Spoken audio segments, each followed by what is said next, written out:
it's your old pal Larry back from Monster Movie App with a video review. Today we're going to dig into The New Kids, a VHS retro Blu-ray release from Mill Creek Entertainment. First we're going to look at previous releases. In 2005, Sony and Columbia Pictures released a DVD of this, which can go for quite a bit of money on eBay. Shocking. It had no special features. I don't know about the transfer. So let's dig right into Mill Creek's release and see what they did with this motherfucker. Right away, I'm in love with the retro VHS slipcover packaging that they're putting on these.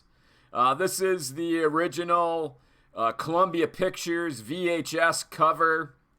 Looks much like that. Only the tape doesn't come out the side.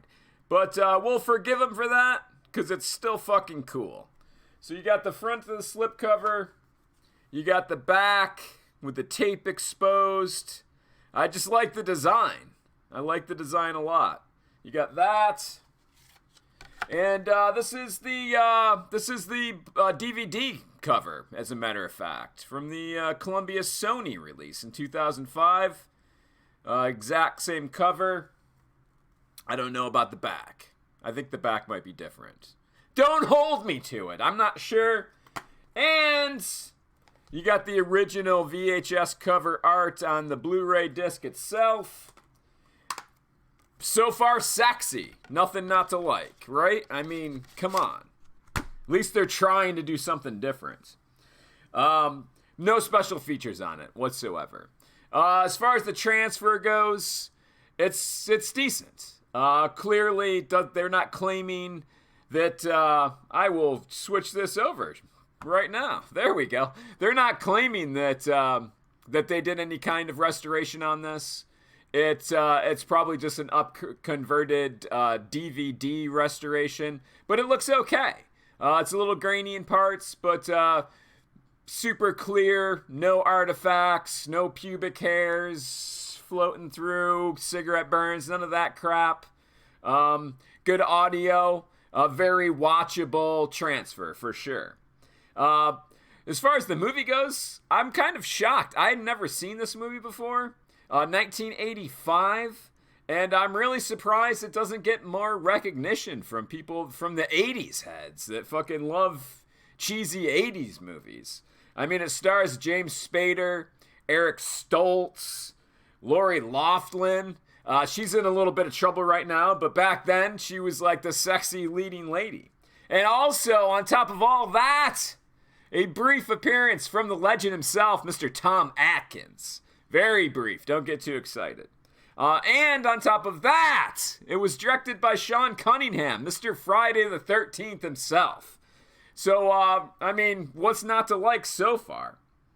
It's got all the fucking lame, like, made for the movie 80s music.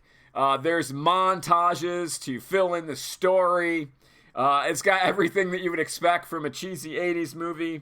But there's a mean streak. There's a nastiness to it that will satisfy most horror fans. James Spader plays like this psycho fucking albino in this movie. He's super creepy, although he does struggle with his southern accent quite a bit.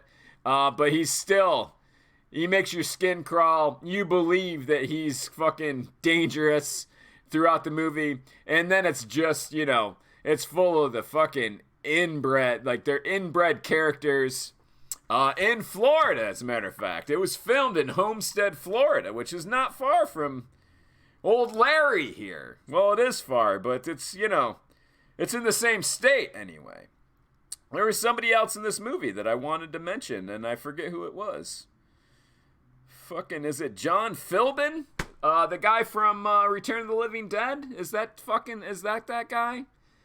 I might be wrong, but he's definitely in something. It just fucking clicked in my head.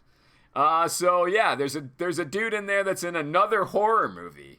Might not be Return of the Living Dead, but I recognize his face, and I forgot to look him up before this review. So let's get right to my final review, shall we? Where we say, if you didn't own a copy of this movie, if you didn't have the DVD release from 2005, would I recommend that you just go out and buy this for $9 on fucking Amazon right now with free shipping if you're a Prime member? Fuck yes, why wouldn't you? It's worth $9 just for the slipcover. And you get a transfer that's fucking very watchable of a fucking obscure 80s movie that will take you right back to the time of fucking hammer pants and fucking members only jackets or something. I don't know. I lived through it. I tried to block it out though. The other most burning question of them all is if you owned the 2005 Sony Columbia Pictures DVD release, would I recommend you upgrade? And unfortunately to that, I'm going to say no, because I'm sure the transfer is not much better. Like I said, it's just up converted. And there's no special features. So no new special features. So, I mean, you're paying for the slipcase. And, I'll leave that up to you. If you think it's worth it or not, it is sexy. Don't get me wrong. Well, hey, everybody, that's my review, and I'm sticking by it. And as always, until I see all you fucking assholes again, get the fuck out of my house. Bye.